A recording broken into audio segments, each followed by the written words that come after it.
దక్షిణాఫ్రికా ఆర్థిక వ్యవస్థలో మైనింగ్ పరిశ్రమ చాలా కీలకం. అయితే అక్రమ మైనింగ్కు పాల్పడుతున్న వారిపై అక్కడి ప్రభుత్వం కఠినంగా వ్యవహరిస్తూ ఉంటుంది. తాజాగా మూసివేసిన గనిలో ప్రవేశించిన మైనర్లపైన సౌత్ ఆఫ్రికా ప్రభుత్వం సీరియస్గా ఉంది.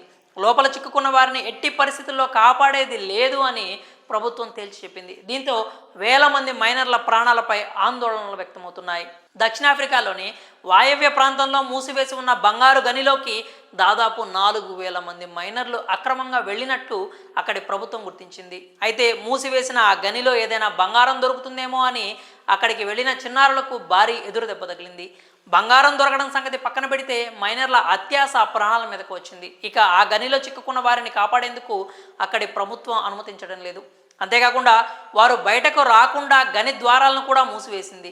దేశంలోని పాత గనుల్లో చిన్నారుల ద్వారా అక్రమ కార్యక్రమాలు జరుగుతున్నాయని దక్షిణాఫ్రికా ప్రభుత్వం గుర్తించింది. తాజా ఘటనలో పాత గోల్డ్ మైన్ గేట్లు మూసివేసి లోపల ఉన్న మైనర్లకు ఆహారం, నిత్యావసరాలను అందించకూడదు అంటూ సంబంధిత అధికారులకు ఆదేశాలు జారీ చేశారు. ఈ క్రమంలోనే గని నుంచి బయటకు వచ్చే చిన్నారుల కోసం క్లోజ్ ది హోల్ ఆపరేషన్ చేపట్టారు.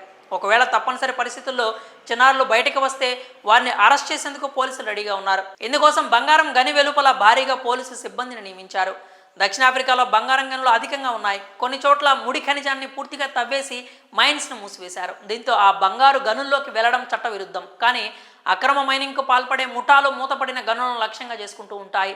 అక్కడ ఇంకా బంగారం ఉంటుందన్న అంచనాతో మనుషులను అందులోకి పంపిస్తున్నాయి. మట్టిని తవ్వేసి బయటకు చేర్చడమే వీరి పని. వారాల తరబడి పనిచేయాల్సి ఉంటుంది. అయితే పెద్దవాళ్ల స్థానంలో చాలా చోట్ల దొంగల ముఠాలు మైనర్లను పంపుతుంటాయి. అలా ఓ గనిలో 4,000 మంది మైనర్లు చిక్కుకోవడంతో వారి ప్రాణాలు ఏమవుతాయోనని ఆందోళన వ్యక్తమవుతున్నాయి. అక్రమ మైనింగ్ ముఠాలతో దక్షిణాఫ్రికాలో తరచుగా శాంతి భద్రతల సమస్యలు తలెత్తుతూ ఉంటాయి. ఈ ముఠాల దగ్గర పెద్ద ఎత్తున మారణాయుధాలు కూడా ఉంటాయి. అవసరమైతే ఎంతకైనా తెగించేందుకు ఆ ముఠాలు రెడీగా ఉంటాయి. తమను అడ్డుకునేందుకు ప్రయత్నించిన అధికారులపై గన్స్తో దాడులకు దిగుతుంటారు. ముఠాల మధ్య ఆధిపత్య పోరుతో చాలా సందర్భాల్లో రక్తపాతం జరిగింది. స్థానికులపై దాడులు, మహిళలపై అత్యాచారాలకు పాల్పడడం సర్వసాధారణం. అందుకే అక్రమ మైనింగ్ ముఠాలపై ప్రభుత్వం కఠినంగా వ్యవహరిస్తూ ఉంటుంది. తాజాగా బంగారు గనుల్లో చిక్కుకున్న 4,000 మంది మైనర్ల విషయంలోనూ ప్రభుత్వం సీరియస్గా ఉంది.